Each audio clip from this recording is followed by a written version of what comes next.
Africa से मिलते हैं। वैज्ञानिकों और पुरातत्वविदों ने अब तक जिन प्राचीनतम अवशेषों को खोजा है उनमें कई अफ्रीकी जमीन में पाए गए हैं। हड्डियों के टुकड़े,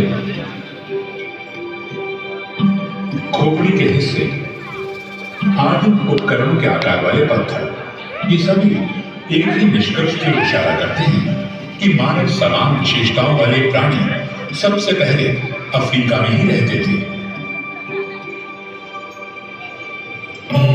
हम मानव समाज का अध्ययन, उत्खनन और उससे प्राप्त वस्तुओं के विश्लेषण के जरिए करते हैं। हाल में विज्ञान की प्रगति ने हमारे विश्लेषण को मदद दी है।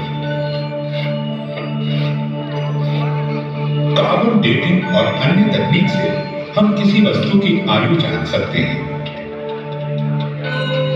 अब हम पुरानी हड्डी के टुकड़ों से डीएनए हासिल कर इसकी तुलना अन्य लोगों से कर सकते हैं। करीब 50 लाख साल पहले मानव वंश वृक्ष विभाजित हो गया। आधे वानर के रूप में विकसित हुए, जैसे हमारे करीबी आनुवंशिक संबंधी चिंपैंजी, जबकि अन्य हमारे आरंभिक पूर्वज के रूप में विकसित हुए। एक अहम खोज से पता चलता है कि कब वानर इंसानों की तरह हो गए। रात में जीवाश्मित उनके पैरों के निशान बताते हैं कि पूर्व मानव वानरों का एक समूह ज्वालामुखी की छाया में चला था।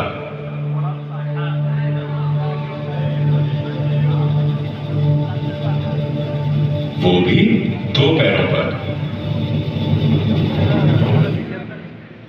हम इन्हें ऑस्ट्रेलोपिथेकस या दक्षिणी बंदर कहते हैं।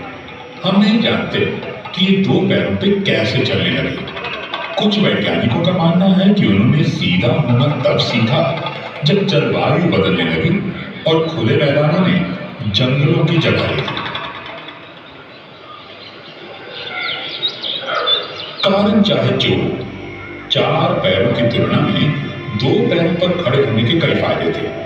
इससे वे दूर तक देख सकते थे और हाथों का इस्तेमाल खाने और बच्चों को पकड़ने के लिए कर सकते थे।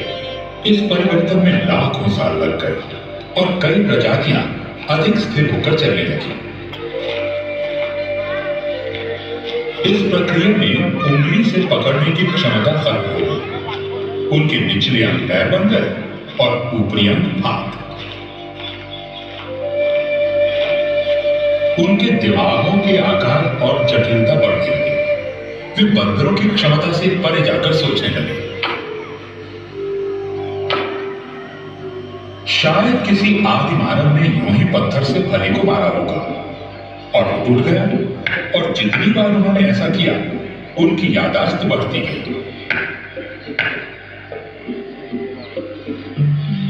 कुछ समय बाद उन्होंने पत्थरों को ही तोड़ना शुरू किया और उन्हें नुकीला बनाया ताकि उनका इस्तेमाल फली तोड़ने के साथ साथ मांस काटने में भी हो सके।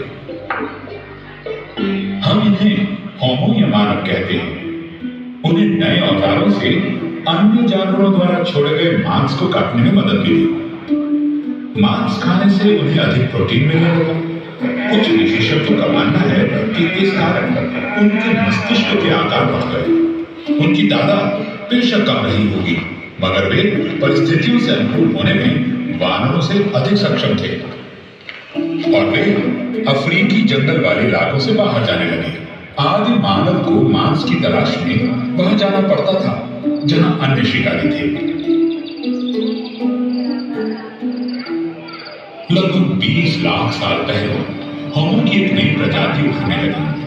होमो इरेक्टस सीधे खड़े होकर दूर तक चल सकते थे और इस प्रकार खतरों से भी बच सकते थे।